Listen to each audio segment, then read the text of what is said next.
Hello everyone, আসসালামু আলাইকুম। Cooking by মৌসুমি চ্যানেলে সবাইকে স্বাগত। আজকে আপনাদের সাথে শেয়ার করব জর্জরি জর্দা সেমাইয়ের রেসিপি। আশা করি রেসিপিটি আপনাদের কাছে ভালো লাগবে। জর্দা সেমাইটা রান্না করার জন্য প্রথমেই লাগবে এখানে লম্বা সেমাইটা নিয়েছি। এখানে কিন্তু লাচ্চা সেমাই দিয়ে জর্জরি জর্দা সেমাইটা হবে না, সেই জন্য এই সেমাইটা নিতে হবে। আর এখানে সেমাইটাকে 1.5 থেকে 2 ইঞ্চির মতো লম্বা করে ভেঙে নিয়েছি। এখন চুলায় একটি প্যান বসিয়ে এর মধ্যে দিয়ে দিব 2 চামচ ঘি। ঘিটা যখন গলে যাবে এই পর্যায়ে দিয়ে দিব কিছুটা বাদাম। এখানে আমি কাজু বাদাম, কাঠবাদাম, পেস্তা বাদাম আর দিয়েছি কিছুটা কিশমিশ। এখন সবগুলোকে ভালোভাবে ভেজে নেব। যখন কিশমিশগুলো এরকম ভাজার পর ফুলে যাবে এই পর্যায়ে তুলে নেব। এখন এই ঘিয়ের মধ্যে দিয়ে দেব সেমাইটাকে দিয়ে উল্টিয়ে পাল্টিয়ে ভেজে নেব। এখানে সেমাইটাকে যত ভালো করে ভেজে নেবেন সেমাইটা কিন্তু ততটাই জর্জরে হবে। সেমাইটা এক পাশে চুলাতে ভাজতে থাকবো, অন্য পাশে চুলাতে আমি শিরাটা রেডি করে নেব। তার জন্য চুলায় একটি প্যান বসিয়ে এর মধ্যে দিয়েছি 1 কাপ চিনি আর দিয়ে দেব 1/2 কাপ পানি।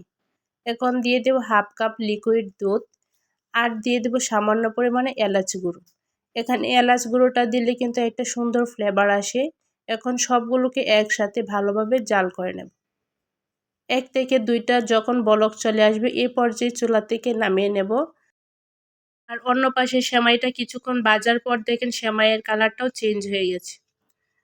এখানে সেমাইটাকে চুলার আঁচটা লো আঁচে রেখে তারপর কিন্তু ভেজে নিতে হবে। আর সেমাইটাকে শুরু থেকে শেষ পর্যন্ত মিডিয়াম টু লো আঁচে রেখে তারপর রান্না করে নিতে হবে। সেমাইটা যখন ভালোভাবে ভাজা হয়ে যাবে এই পর্যায়ে দিয়ে দিব চিনি শিরাটা, দিয়ে আবারও লো আঁচে রেখে তারপর রান্না করে নেব। এ পর্যায়ে ঢাকনা দিয়ে ঢেকে কিছুক্ষণ রান্না করে নেব।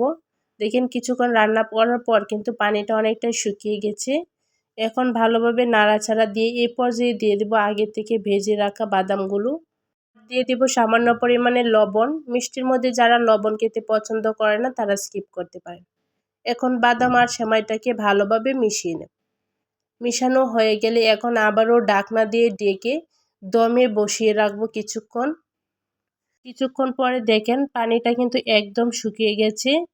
আর এ পর্যায়ে 2টা কাঁটা চামচ দিয়ে এভাবে সেমাইয়ের গায়ে যে একটার গায়ে আরেকটা লেগে আছে এভাবে ছড়িয়ে দেব। এভাবে কিন্তু ছাড়িয়ে দিলে একদম সেমাইটা জর্জরি হবে। আর এ পর্যায়ে চুলার আঁচটা কিন্তু আমি বন্ধ করে দিয়েছি। আপনারা যদি একদম এরকম জর্জরি সেমাই রান্না করতে চান তাহলে মেজারমেন্ট কাপের মাপটা ঠিক রাখতে হবে। এই পর্যায়ে দেখেন জর্দা সেমাইটা কতটা জর্জরি হয়েছে। আপনারা চাইলে খুব সহজে এভাবে জর্জরি জর্দা সেমাইটা রান্না করে নিতে পারেন। জর্জরি জর্দা সেমাই রান্নার রেসিপিটা আপনাদের কাছে কেমন লেগেছে কমেন্ট করে জানাতে ভুলবেন না। আর ভিডিওটি শুরু থেকে শেষ পর্যন্ত দেখার জন্য ধন্যবাদ সবাইকে।